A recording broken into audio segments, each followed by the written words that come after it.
in general, you're in a 300 deficit.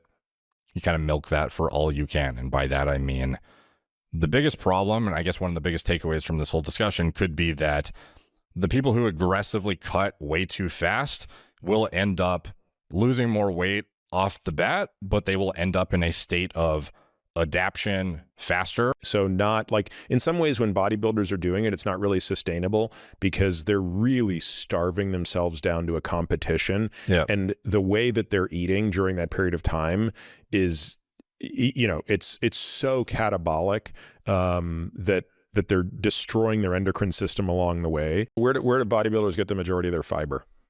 Typically, it will be through veggies if they're having them, and those are going to be proportionally lower calories, I suppose. But oftentimes fiber is not, I don't know, some of them use like supplements too, like psyllium husk, but I'm not to say that, I don't want to get into like a fiber debate necessarily, because I don't even know like what the actual answer is there. One thing I have learned over the years is from a nutrient partitioning standpoint, actually moving when you're eating is going to produce a better body composition typically than trying to just diet the whole deficit.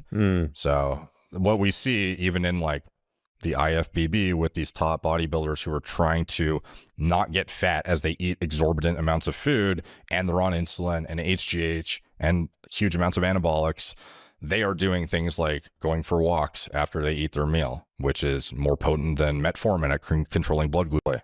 And to your point, at this point, you can't be doing that with steaks because it's way too caloric. So you are on the chicken breast protein powders. Depending on the person though. And I guess it depends on, again, the quality of your meat, because it's like, I've seen the macros on your venison and it's, so you have a target calorie amount and you eat that every day for a week and you see if your weight goes up or down. And if it goes up, you know, you're eating a bit too much. If it goes down, you know, you're in a deficit, and you decide from there, is the weight loss too fast? If you lost 3 pounds in a week, perhaps it's too fast. A good split a lot of people follow is 40% protein, 40% carbs, 20% fat. And this is kind of like a ratio that allows you to sustain hormone production and have some amount of fat that supports it. Carbs for some level of gym performance, and then protein for hopefully hitting your goal. It's not that you're getting there, it's that you're stopping at like the 8 week out from competition mark of a bodybuilder, maybe not 8, maybe like 10 or 12, but the process they took to get even there was very staggered, calculated. Eventually it becomes so habitual, you'll just know it. So you have a target calorie amount and you eat that every day for a week and you see if your weight goes up or down. And if it goes up, you know, you're eating a bit too much. If it goes down, you know, you're in a deficit, and you decide from there, is the weight loss too fast? If you lost 3 pounds in a week, perhaps it's too fast and you want to kind of like titrate it back up a little bit. But ultimately you can kind of shoot for, once you know your maintenance, some amount of calories where you're dropping, you know, 300, I feel like is a good deficit to start at. Because ideally, and this is kind of the whole general approach without getting way too boring for everyone, is you want to keep your protein where it needs to be, which is a gram per pound. You want to have enough carbs to fuel performance, which depending on what sport you're doing can vary, but without getting too complicated, a good split a lot of people follow is 40% protein, 40% carbs, 20% fat. And this is kind of like a ratio that allows you to sustain hormone production and have some amount of fat that supports it.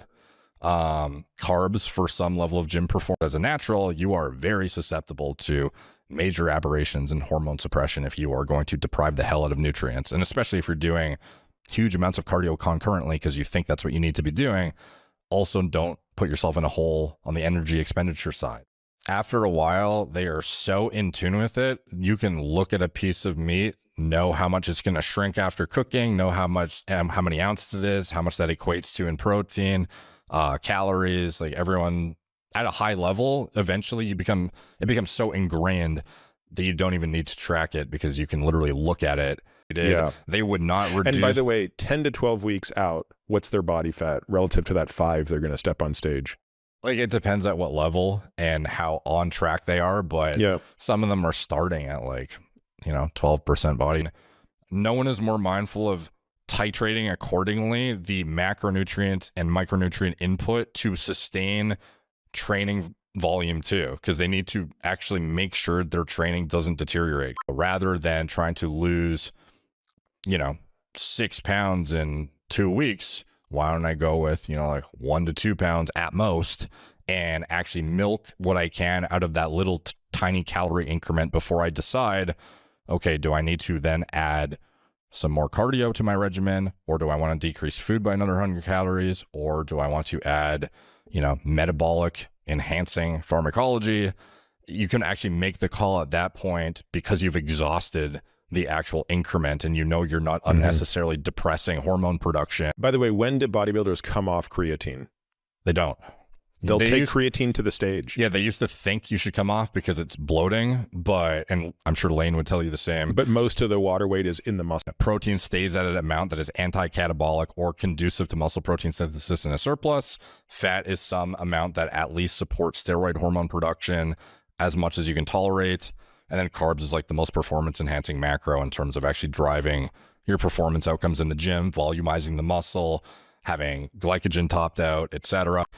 The people who aggressively cut way too fast will end up losing more weight off the bat, but they will end up in a state of adaptation faster, whereby you are basically going to not only expend less calories at rest via the depression of like non-exercise activity thermogenesis, which is like fidgets and moving with just like your everyday activities. You will actually start to subconsciously do that less.